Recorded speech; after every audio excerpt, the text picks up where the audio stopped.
सृष्टि से पहले सत नहीं था, असत भी नहीं, अंतरिक्ष भी नहीं, आकाश भी नहीं था। छिपा था क्या, कहाँ, किसने ढका था?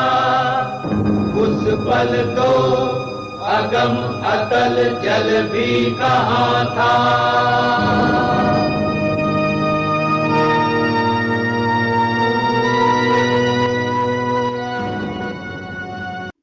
हमारा ब्रह्मांड कैसे पैदा हुआ है, ये एक मिस्ट्री है। ये सवाल हर इंसान के मन में आना नेचुरल है। लाखों सालों से इंसान इस बारे में सोचता आया है, लेकिन अगर मैं कहूँ कि लाखों सालों पहले ही इस सवाल का जवाब वेदों में दिया जा चुका है, तो आप क्या कहेंगे? वेदों में न सिर्फ ये बताया है कि ब्रह्मांड कैसे बना, बल्कि यह भी बताया है कि सबसे पहले क्या था, यह ब्रह्मांड खत्म कैसे होगा, हम सब कहाँ से आए, आखिर ब्रह्मांड बना ही क्यों, क्या यह ब्रह्मांड पहली बार बना है या पहले भी ऐसे ब्रह्मांड बने थे, हमारा भविष्य क्या है, हम अंत में कहाँ जाएंगे। तो आइए हम ब्रह्मांड के निर्माण के साथ इन सब सवालों के जवाब वेदों से देखते हैं। वेद क्या कहते हैं, महादेव शिव, महर्षि ब्रह्मा क्या कहते हैं। ब्रह्मांड की शुरुआती अवस्था को जानने के लिए आइए हम इस ब्रह्मांड की फिल्म के 0 सेकंड या 0 मोमेंट पर चलते हैं।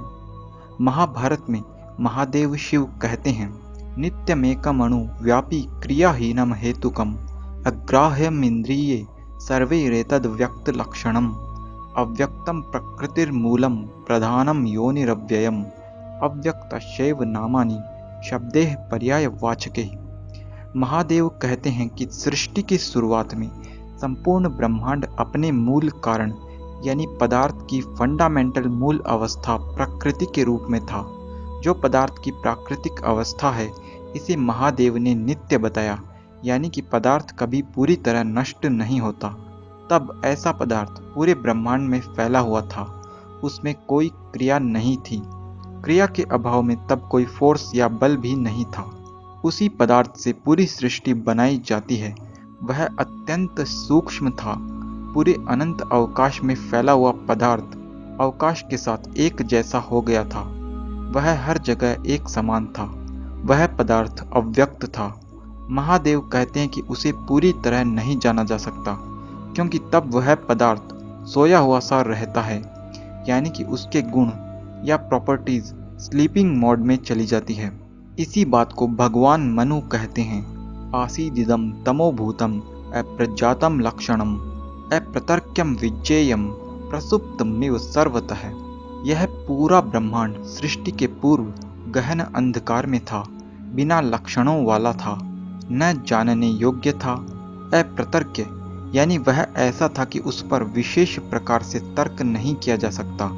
और प्रसुप्तमिव सर्वतः, वह हर जगह सोया हुआ सा जान पड़ता था, यानी कि उसकी प्रॉपर्टीज ही स्लीपिंग मोड में थी। महर्षि ब्रह्मा कहते हैं, तमो व्यक्तम शिवम धाम रजो योनि सनातन है।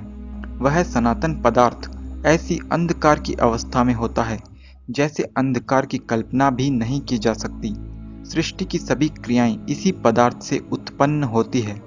इन सब वचनों से पता चलता है कि सृष्टि की शुरुआत में समूचा ब्रह्मांड अपने कारण रूप प्रकृति अवस्था में पूरे ब्रह्मांड में फैला हुआ था।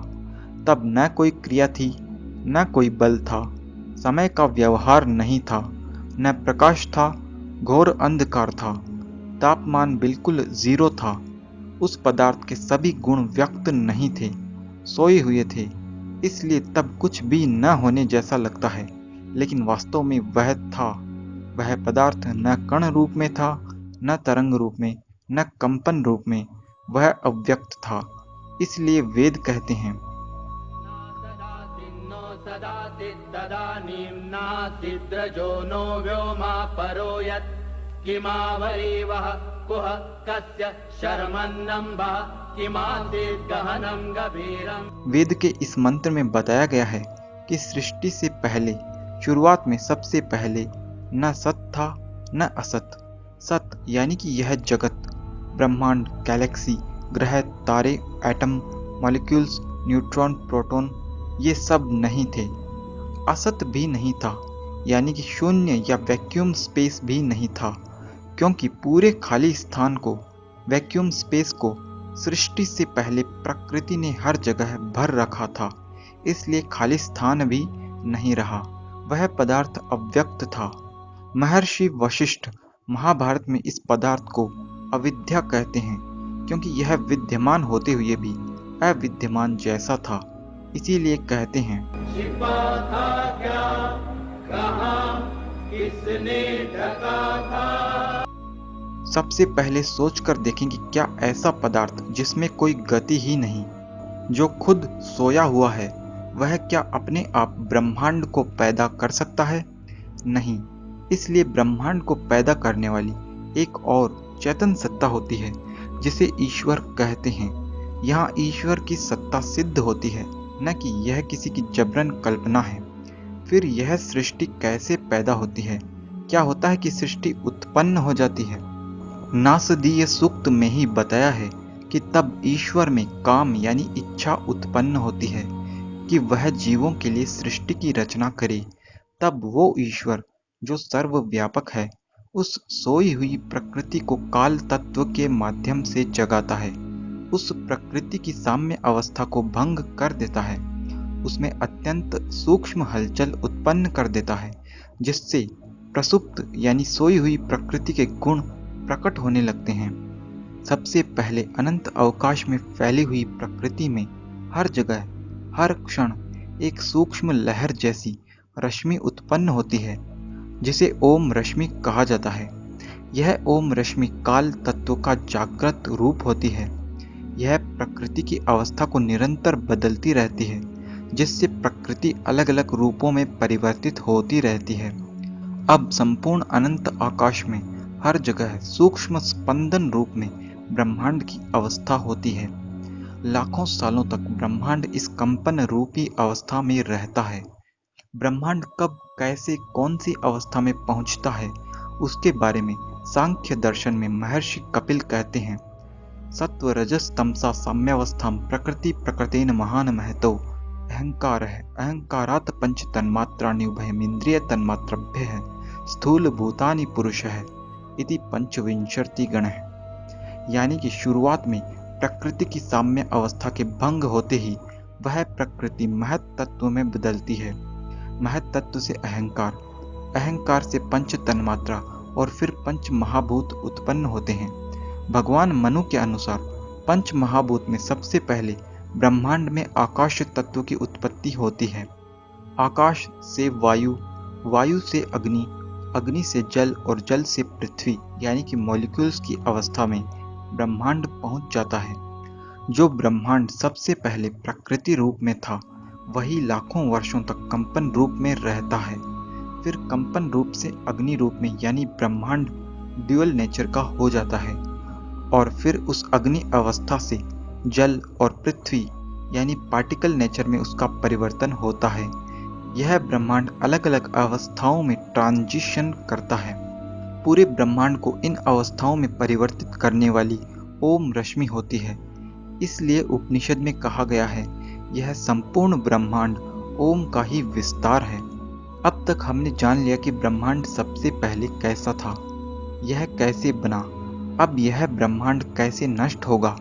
इस ब्रह्मांड के पैदा होने की जो प्रक्रिया हमने जानी है, यदि उसी को उल्टा करें तो वह इस ब्रह्मांड के नष्ट होने की प्रक्रिया है। यानी कि यह ब्रह्मांड धीरे धीरे उसी प्रकृति पदार्थ में फिर से विलीन हो जाता है जब इसका विनाश होता है। नाश है कारण लय, अपने कारण में विलीन होना ही नाश है। ब्रह्मांड के नष्ट होने की प्रक्रिया भी लाखों करोड़ों सालों में होती है। इस संपूर्ण प्रक्रिया को एक साथ यदि देखा जाए तो ऐसा लगेगा जैसे संपूर्ण ब्रह्मांड ने स्वयं को ही निगल लिया हो। प्रत्येक वर्तमान ब्रह्मांड की फिल्म 0 सेकंड से शुरू होकर फिर से 0 सेकंड पर ही खत्म होती है। यह ब्रह्मांड पहला ब्रह्मांड नहीं है। इससे पहले अनेकों असंख्य अनंत ब्रह्मांड बन चुके और आगे भी ऐसे अनंत ब्रह्मांड बनते रहेंगे। प्रकृति का ब्रह्मांड में परिवर्तन और ब्रह्मांड का पुनः प्रकृति में परिवर्तन एक साइक्लिक प्रोसेस है जो हमेशा से चलती आ रही है, नाइदर बिगिनिंग नॉर एंड। लेकिन हम कहाँ से आए? हमारा भविष्य क्या है? क्या हम यानी आत्माएं ब्रह्मांड की शुरुआत के मोमेंट पर भी थे? नासदीय सूक्त के 5वें मंत्र में बताया गया है कि सबसे पहले प्रकृति अवस्था के समय आत्माएं भी थी, किंतु वे निष्क्रिय अवस्था में थी। अब तक के विवरण से यह पता चल गया कि सबसे पहले 3 वस्तुएं थी: अव्यक्त प्रकृति, ईश्वर और आत्माएं। कुछ आत्मा मोक्ष में होती है, कुछ आत्माओं के पूर्व सृष्टि के कर्म फल को देने के लिए फिर से नई सृष्टि बनती है। इसलिए सबसे पहले प्रकृति अवस्था के समय में जो आत्माएं थी, उनके पूर्व सृष्टि के कर्म फल बाकी थे, जिसके लिए नई सृष्टि बनाई जाती है। इसलिए यह सृष्टि हमारे लिए बनाई गई ताकि हम कर्म कर सकें और कर्म फल हमें प्राप्त हो। हमारा भविष्य क्या है? वेदों के अनुसार अपने कर्मों के बंधन से छूटना ही हमारा लक्ष्य है, लेकिन इसके लिए हमें ब्रह्मांड और सृष्टि के विज्ञान को जानना ही पड़ेगा। इसलिए वेद कहते हैं, अंधतमः प्रविशन्ति ये अविद्यामुपासते ततो भूय इव ते तमो य विद्यायाम रता। यानी कि जो लोग सिर्फ ब्रह्मांड और भौतिक पदार्थ के विज्ञान को ही समझते रहते हैं, उनका भविष्य अंधेरे में है। लेकिन जो लोग ब्रह्मांड को छोड़कर सिर्फ भगवान या अध्यात्म में लगे रहते हैं, उनका भविष्य और भी ज्यादा गहन अंधकार में है। तो वेद कहता है कि दोनों को साथ में लेकर चलना चाहिए। बिना ब्रह्मांड के ईश्वर को नहीं समझ सकते और बिना ईश्वर के ब्रह्मांड को पूरी तरह नहीं समझ सकते। इसलिए यदि हमें कर्म के बंधन से मुक्त होना है, तो पूरे ब्रह्मांड को समझने के साथ ईश्वर को भी समझना होगा। दोनों की पैरेलल स्टडी करनी होगी, तभी हमारा भविष्य अच्छा रहेगा। शुरुआत में ब्रह्मांड पूरी तरह कैसे अलग अलग अवस्थाओं में बदलकर उत्पन्न होता है, यह सब वेदों के ऐतरेय ब्राह्मण ग्रंथ में बताया गया है। इस ग्रंथ पर वैदिक वैज्ञानिक आचार्य अग्निव्रत जी ने 10 साल तक रिसर्च करके पूरी एक नई थियरी दी है, जिसे वैदिक रश्मि थियरी कहा जाता है, जिसे BHU वाराणसी की साइंटिफिक कॉन्फ्रेंस में प्रेजेंट किया गया था। इसे हमने सरल भाषा में यहाँ पर बताया है। इसे आप हमारे अन्य वीडियो में टेक्निकली भी समझ सकते हैं। यह थियरी जानकर आपको कैसा लगा, कमेंट में मुझे ज़रूर बताएं। मैं मिलता हूँ आपसे किसी अगले वीडियो में। तब तक के लिए नमस्ते।